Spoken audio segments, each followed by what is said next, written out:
আসসালামু আলাইকুম। BD doctor official YouTube channel থেকে আমি ডক্টর শায়লা হক আপনাদের সকলকে স্বাগত জানাচ্ছি।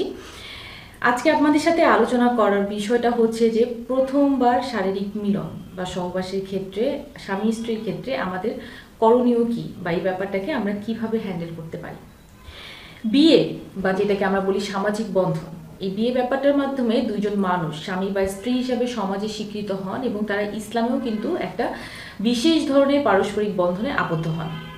অতএব তাদের পারস্পরিক মেলামেশায় সেটা আপনার শারীরিক হতে পারে, মানসিক হতে পারে, সেটা সামাজিক দিক থেকে ইসলামের দিক থেকে কোনোভাবেই কোনো বাধা নেই। কিন্তু প্রথমবার যখন স্বামী স্ত্রী দুজন একসাথে শারীরিক সম্পর্কে আবদ্ধ হন তখন দেখা যায় তাদের মধ্যে অনেকটাই জড়তা কাজ করে, একটা ভয় ভয় কাজ করে। অনেকে চিন্তা করতে পারেন যে আমার ব্যথা হতে পারে, আমি হয়তো কি একটা ভয়ঙ্কর পরিস্থিতির মধ্যে পড়তে যাচ্ছি, একটা জড়তা কাজ করতে পারে, কিভাবে অ্যাপ্রোচ করবো আমি তাকে।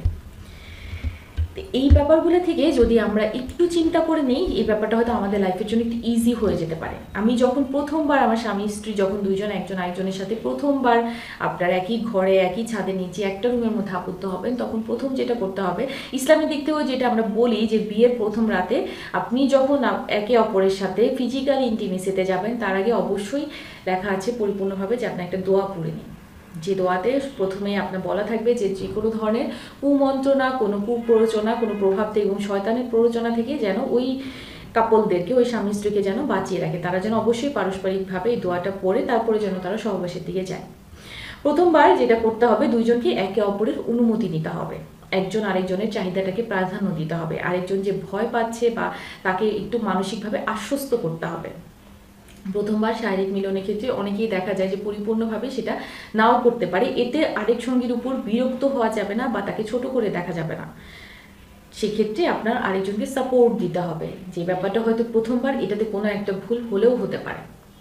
অনেকের ক্ষেত্রে দেখা যাবে যে প্রথম শারীরিক মিলনের ফলে নারীদের কিছুটা হলেও রক্তপাত হয়। যদি আপনার হাইমেনের পাতলা পর্দাটা ফেটে গিয়ে থাকে সেক্ষেত্রে প্রথমবারের মতো, তাহলে দেখা যায় রক্তপাত হয়। অনেকে এতে আতঙ্কিত হয়ে যায় এবং পরবর্তীকালে আবার ফিজিক্যাল রিলেশন করতে আপনার ভয় পায়। সেক্ষেত্রে চিন্তা করতে হবে যে না, যেহেতু এটা প্রথমবার এরকম আপনার হচ্ছে, আমি আমার সঙ্গীকে, আমি আমার স্ত্রীকে কিছুটা হলেও আশ্বস্ত করব।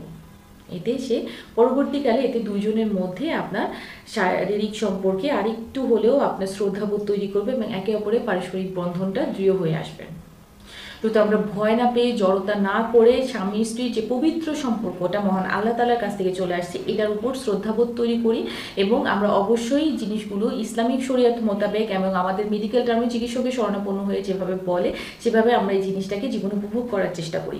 যদি কোনো ধরনের অক্ষমতা তৈরি হয় বা আমি যদি প্রপারভাবে গাইডলাইন না পাই, তাহলে কোনো ধরনের লজ্জা বা কোনো ধরনের আপনার আশঙ্কা না রেখে, অস্বস্তিতে না ভুগে যত দ্রুত সম্ভব একজন চিকিৎসকের শরণাপন্ন হই, যাতে এটা আমার পরবর্তী দীর্ঘমেয়াদী জীবনের জন্য খুব সুন্দর একটা সম্ভাবনা নিয়ে আসে। আজকে এই পর্যন্তই। আপনারা ভালো থাকবেন। আসসালামু আলাইকুম।